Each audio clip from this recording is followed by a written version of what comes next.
আলহামদুলিল্লাহ, আল্লাহ তাআলার দরবারে অসংখ্য অগণিত শুকরিয়া যে মহান রব্বুল আলামিন আরবি 12টা মাসের মধ্যে সর্বপ্রথম মাস, গুরুত্বপূর্ণ একটা মাস, ফজিলতপূর্ণ একটা মাস, আবার এই ফজিলতপূর্ণ মাসের মধ্যে একটা ফজিলতপূর্ণ দিন, যেই দিনটা আবার দিয়েছেন জুমার দিন, আশুরার দিন, আবার জুমার দিন। এমন একটা জুমায়, এমন একটা গুরুত্বপূর্ণ দিনে জুমার নামাজ পড়ার, মসজিদে আসার বসার আল্লাহ রব্বুল আলামিন তৌফিক দান করলেন। এই জন্য আল্লাহ তাআলার দরবারে শুকরিয়া আদায় করি, আলহামদুলিল্লাহ। আশুরা আসে, কিন্তু জুমার দিনেই সব সময় আসার কোনো কি নাই, গ্যারান্টি কিন্তু নাই। এটা শনিবারে হইতে পারে, রবিবারে হইতে পারে, সোমবারে হইতে পারে। আজকে দেখেন কিভাবে আল্লাহ তাআলা কত সুন্দরভাবে, একদিকে আশুরা মুহররমের 10 তারিখ, আরেকদিকে জুমার দিন। এমনিই তো আলাদা আলাদাভাবে জুমার দিনের আলাদা ফজিলত আছে, মুহররম মাসের আলাদা ফজিলত আছে, পাশাপাশি মুহররমের 10 তারিখের তো বিশেষ ফজিলত আছেই। এই সব কিছু এক জায়গায় জমা হওয়া, হায়াতে জিন্দিগির মধ্যে এরকম সময় পাওয়া খুব দুষ্কর, খুব কঠিন। আল্লাহ রাব্বুল আলামিন আমাদেরকে এমন একটা সময় দিয়েছেন, এই সময়ের গুরুত্ব, মাহাত্ম্য, ফজিলত বুঝে এই দিবসগুলোর সঠিক ইবাদত আল্লাহর হুকুম মোতাবেক আমাদেরকে করার আল্লাহ তাআলা তৌফিক দান করুন। সবাই বলে আল্লাহুম্মা আমিন। ইসলাম ধর্মটা আমাদের কাছে এসেছে, এটা একটা রক্তক্ষয়ী সময়ের মধ্যে দিয়ে এসেছে। অনেক নবী, রাসূল, সাহাবা আজমাইনদের, হাজার হাজার লক্ষ লক্ষ নবী, রাসূল, পয়গম্বর আল্লাহ রাব্বুল আলামিন দুনিয়াতে প্রেরণ করেছেন। পাশাপাশি ওনাদের সাহাবা আজমাইনদের মধ্যে যারা মুমিন ছিলেন, তাদের মেহনত, বুজুর্গদের মেহনত, এই সব মিলে আজকে এই 1450 বছর পরে আমরা এখনো পর্যন্ত মুসলমান হিসেবে নিঃশ্বাস নিতে পারছি দুনিয়ার মধ্যে। এই কোরবানি যারা করেছেন তাদের মধ্যে নবী রাসূলরা তো সর্বপ্রথম সারির। কোন সারির? সর্বপ্রথম সারির। আল্লাহর হুকুম সরাসরি নবীদের কাছে এসেছে, নবীরা আমাদের কাছে, তাদের উম্মতদের কাছে সেই দাওয়াত শুনিয়েছেন। কিতাব অবতীর্ণ হয়েছে, মুসহাফ, সহিফা অবতীর্ণ হয়েছে, আল্লাহর পক্ষ থেকে বিভিন্ন বাণী অবতীর্ণ হয়েছে, আদেশ নিষেধ অবতীর্ণ হয়েছে। আর সেগুলো উম্মতের মধ্যে পৌঁছানোর মেইন দায়িত্বে ছিলেন নবীরা। ফেরেশতা আল্লাহর পক্ষ থেকে একটা ওহী নিয়ে সরাসরি বান্দার কাছে কি করতেন না, আসতেন না। আসতেন কার কাছে? আল্লাহর নির্ধারিত ব্যক্তির কাছে, যিনি নবী, পয়গম্বর। নবী রাসূলদের কাছে আল্লাহ রাব্বুল আলামিন ওহীর মাধ্যমে সমস্ত আদেশ এবং নিষেধগুলো আল্লাহ রাব্বুল আলামিন প্রেরণ করতেন। হযরত মুহাম্মদুর রাসূলুল্লাহ সাল্লাল্লাহু আলাইহি ওয়াসাল্লাম দুনিয়াতে আসার পূর্বে যতগুলা সহিফা, যতগুলা কিতাব, আসমানি কিতাব অবতীর্ণ হয়েছে, প্রত্যেকটা কিতাবের মধ্যে এই কথা লিপিবদ্ধ ছিল যে সামনে একজন নবী আসবেন, উনি হলেন সর্বশেষ নবী, ওনার কাছে একটা কিতাব আসবে, ওই কিতাবটা হলো সর্বশেষ কিতাব। প্রত্যেকটা কিতাবের মধ্যে ছিল। এর মধ্যে উল্লেখযোগ্য তাওরাত, জবুর, ইনজিল, অসংখ্য সহিফা অবতীর্ণ হয়েছে। এর মধ্য থেকে উল্লেখযোগ্য 4টি: তাওরাত, জবুর, ইনজিল, সর্বশেষ আল কোরআনুল হাকিম, কোরআনে কারীম। আল্লাহ রাব্বুল আলামিন এই কোরআনে মাজিদের মধ্যে অনেক নবীদের ঘটনা বর্ণনা করেছেন। এর মধ্যে গত সপ্তাহে কিছু, আসলে বিস্তারিত আলোচনা করতে গেলে বিশাল সময়ের ব্যাপার। একজন নবীর আলোচনা যদি আমরা শুরু করি বিস্তারিতভাবে, সারা বছরের সব জুমা শেষ হবে। একজন নবীর জীবনের শুরু থেকে শেষ পর্যন্ত সব আলোচনা করে শেষ করা সম্ভব না। নূহ আলাইহিস সালাতু ওয়াস সালামের ঘটনা আমরা জেনেছি। যে কিভাবে তিনি 950 বছর দাওয়াত দেওয়ার পরে মাত্র 80 জন মানুষ ইসলাম গ্রহণ করেছে, এক আল্লাহর একত্ববাদে বিশ্বাস এনেছে। এরপরে আল্লাহর হুকুম হয়েছে যে আপনি আর মেহনত করে লাভ নাই এদের পিছনে, যারা ঈমান আনার এনে ফেলছে আর ঈমান আনবে না। সমস্ত পৃথিবী আল্লাহ তাআলা তলিয়ে দিলেন। নূহ আলাইহিস সালামকে আল্লাহ কিস্তি বানাইতে বললেন, আপনার ইমানদার যারা আছে উম্মত, ইমানদার উম্মত যারা আছে তাদেরকে নিয়ে, আর পৃথিবীর যেই পাক পাখালি আছে পশু পাখি এদেরকে নিয়ে আপনি কি করবেন? জাহাজে উঠে যাবেন। এই জাহাজ আমি আপনাকে বানানোর কি করলাম? আদেশ করলাম। আপনি এই জাহাজ বানাবেন, এই জাহাজে করে আপনি আশ্রয় গ্রহণ করবেন। আর যারা আপনাকে টিটকারি মস্কারি করে করুক, তাদেরকে টিটকারি মস্কারি করতে দেন। ভবিষ্যতে আমরা তাদেরকে নিয়ে কি করব? টিটকারি করব, তাদেরকে নিয়ে বিদ্রুপ করব। তারা যেমন আপনাদেরকে আজকে কাঠমোল্লা বলে গালি দেয়, দরবেশ বলে গালি দেয়, একবারে খুব আল্লাহওয়ালা হয়ে গেছে বলে গালি দেয়, এই যে খারাপ খারাপ কথা বলে, একটা সময় আসবে যখন তারা ধ্বংস হবে, তখন তাদেরকে দেখিয়ে দেখিয়ে আমরা বলবো যে এবার তোমরা তোমাদের বিদ্রুপের জবাব দাও। তোমরা যে আমাদেরকে বিদ্রুপ করতা, এখন তো তোমরা ধ্বংস হচ্ছ। আল্লাহ রাব্বুল আলামিন সমস্ত পৃথিবীর এমন কোনো জায়গা নাই যেই জায়গায় পানি কি করেন নাই, পৌঁছায় দেন নাই। এমন কোনো পাহাড় পর্বত ছিল না যেই পাহাড় পর্বত এবং পাহাড় পর্বতের উপরের যেই গাছপালা শৃঙ্গ এগুলা পানির নিচে তলিয়ে যায়নি, এমন একটা পাহাড় পর্বত জমিনের মধ্যে অবশিষ্ট ছিল না। সমগ্র পৃথিবীর সমগ্র জমিন, সমগ্র পাহাড় পর্বত গাছ পাতা তরু লতা যেই আল্লাহ রব্বুল আলামিন তলিয়ে দিয়েছিলেন, যেটা ইতিহাস আমাদেরকে সাক্ষ্য দেয়, সেই আল্লাহ কি এখনো আছেন না নাই?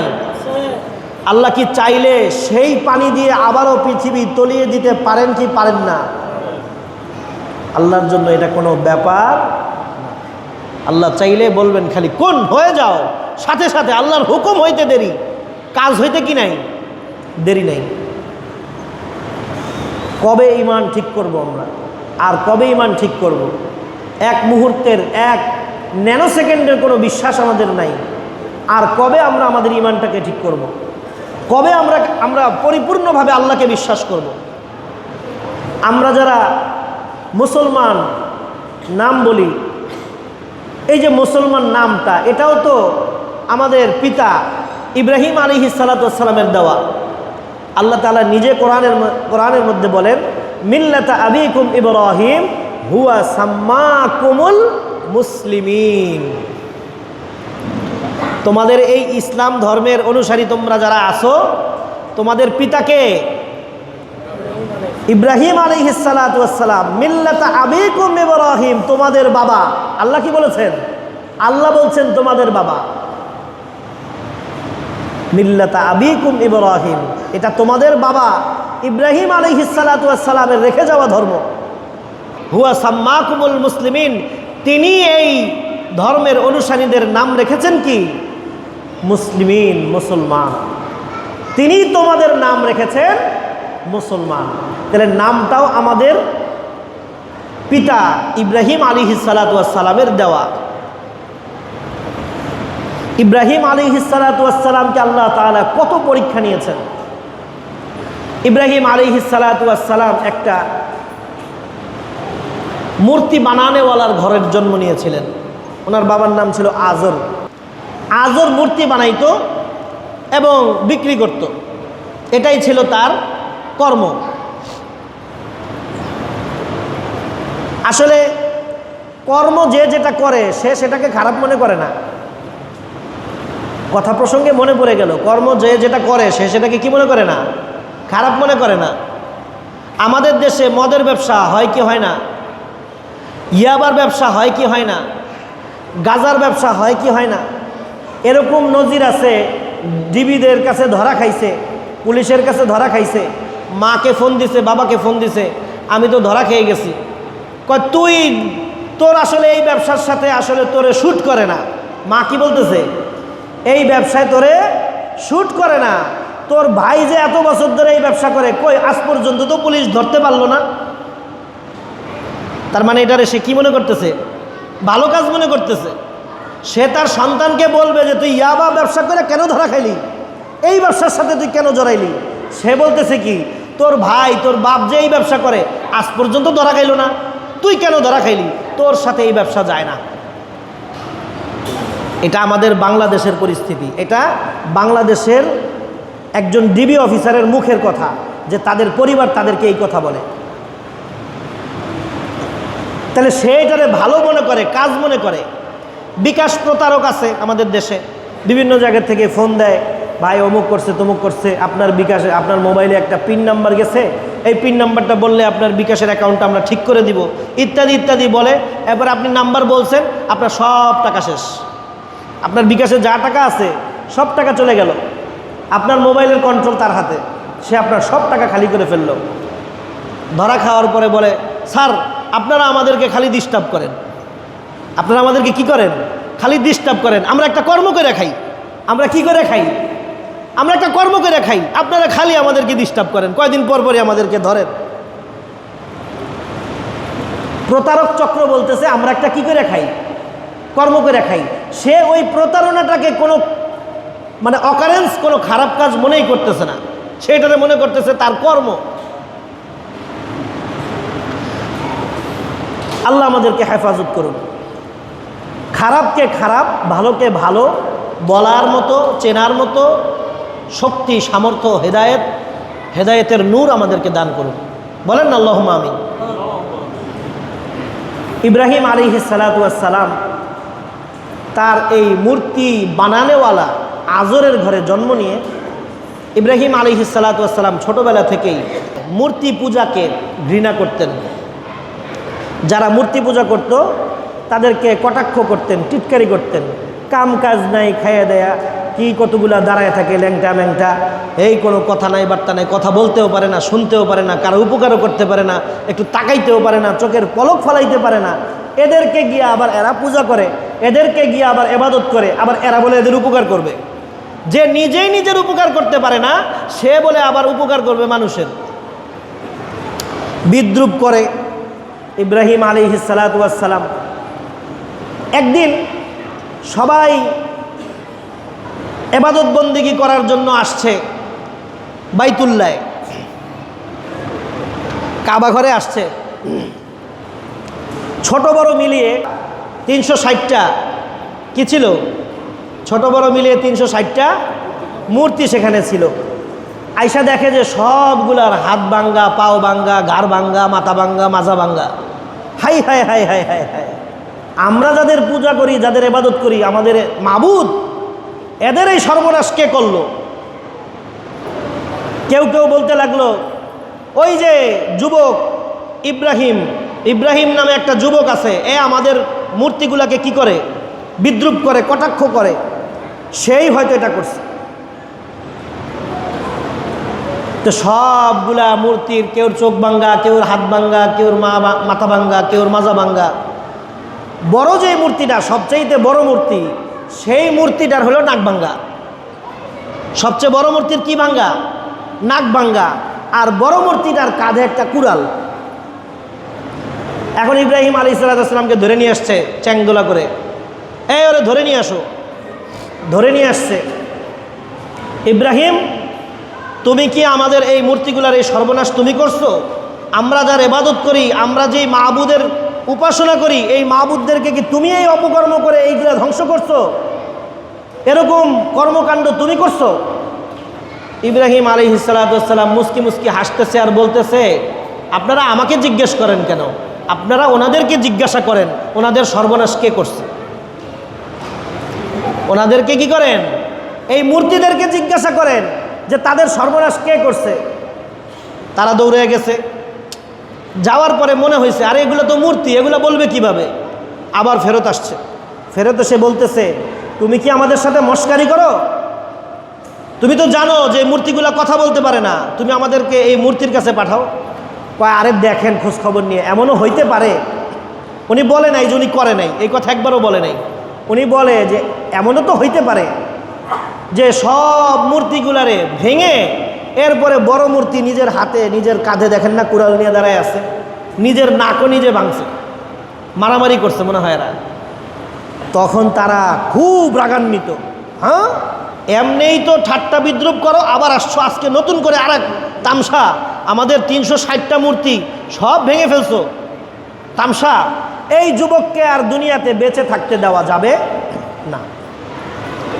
বিশাল বড় অগ্নিকুণ্ড করা হয়েছে, আগুনের বিশাল অগ্নিকুণ্ড, এত উঁচু আর এত বড়, যেই অগ্নিকুণ্ডের আগুন জ্বালানোর পরে যার আগুনের তাপ 4 মাইল ব্যাপী ছড়িয়েছিল। কত মাইল ব্যাপী? 4 মাইল ব্যাপী।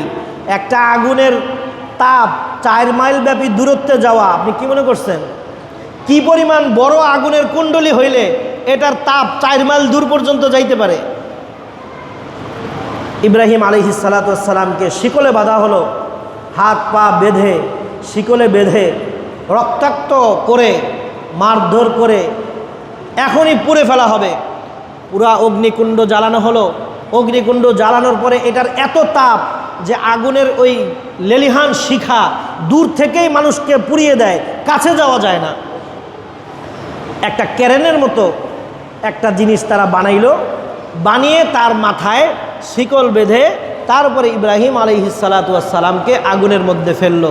আল্লাহ রাব্বুল আলামিন সাথে সাথে আগুনকে ঘোষণা করে দিলেন, আগুনকে সাবধান করে দিলেন, কুলনা ইয়া নারু কুনি বারদান ওয়া সালামান আলা ইব্রাহিম, আগুন তুমি আমার ইব্রাহিমের জন্য শীতল ঠান্ডা হয়ে যাও, আরামদায়ক ঠান্ডা, আবার বেশি ঠান্ডা হবে না, বেশি ঠান্ডা হলে আমার ইব্রাহিমের কষ্ট হবে। শুধুমাত্র ইব্রাহিম আলাইহিস সালাতু ওয়াস সালামের জন্য আগুন ঠান্ডা হয়ে গিয়েছিল। যদি সমগ্র পৃথিবীর সমস্ত আগুন ওই দিন ঠান্ডা হয়ে যেত তাহলে আর কেউ রান্না করে খেতে পারত না। শুধুমাত্র ইব্রাহিম আলাইহিস সালাতু ওয়াস সালামের জন্য আগুন ঠান্ডা হয়ে গেল। শিকলে বেঁধে যে ফেলা হয়েছিল, শিকল কিছুক্ষণের মধ্যে গলে গেল। ইব্রাহিম আলাইহিস সালাতু ওয়াস সালামের একটা পশমও পুরল না। চামড়া শরীর তো দূরের কথা, একটা পশমও পুরল না।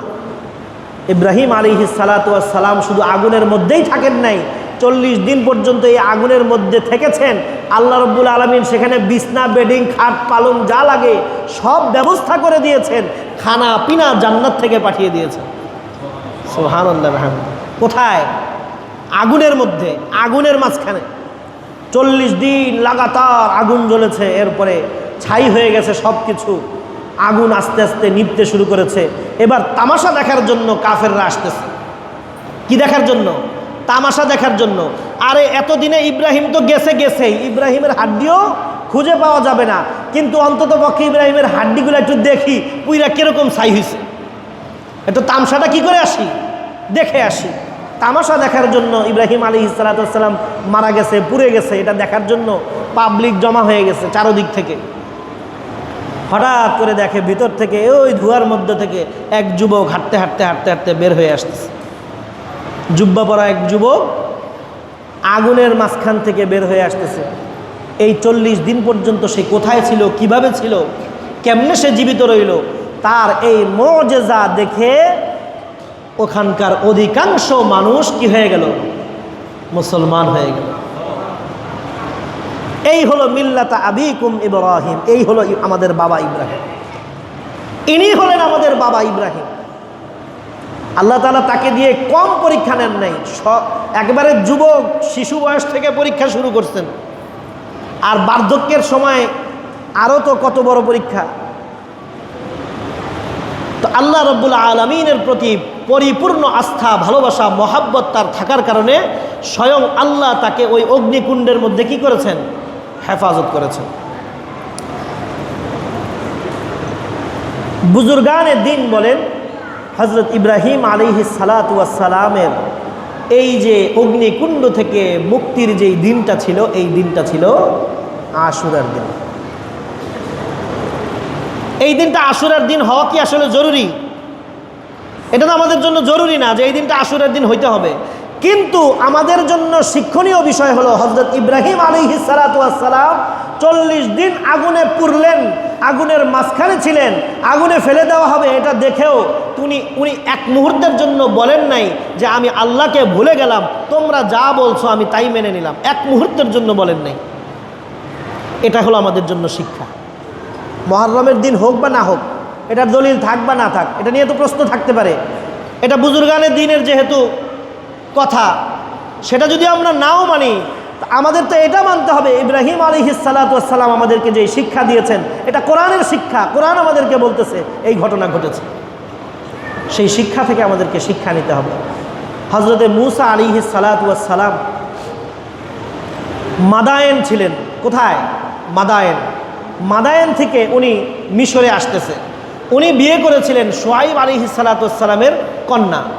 শুআয়ব আলাইহিস সালাতু ওয়াস সালাম আরেকজন আল্লাহর নবী, ওনার মেয়েকে বিয়ে করেছেন হজরতে মূসা আলাইহিস সালাতু ওয়াস সালাম।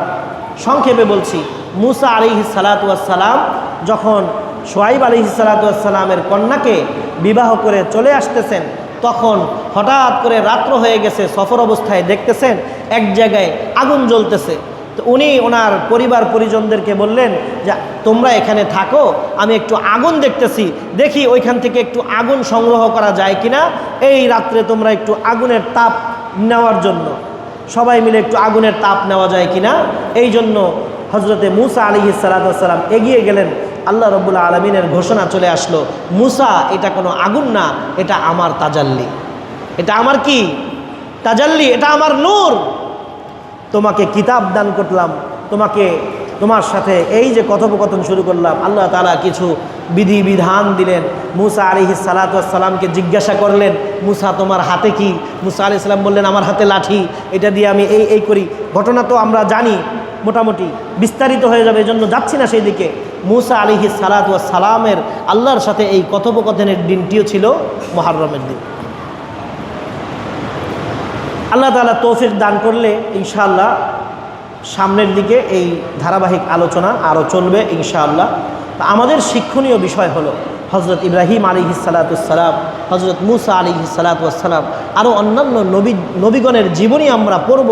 তারা আল্লাহর জন্য, ইসলামের জন্য যে কোরবানি করেছে। আজকে আমরা ইসলামটাকে এত সহজে পেয়েছি, এই ইসলামটাকে আমরা এখনও কেন মানতে পারছি না? ইসলামের বিধানগুলোকে আমরা এখনও কেন মানতে পারছি না? আর কবে মানব? আমাদেরকে তো এখন ইব্রাহিম আলাইহিস সালাতু ওয়াস সালামের মতো আগুনেও ফেলে না, ওই পরীক্ষার মধ্যে দিয়েও যেতে হয় না।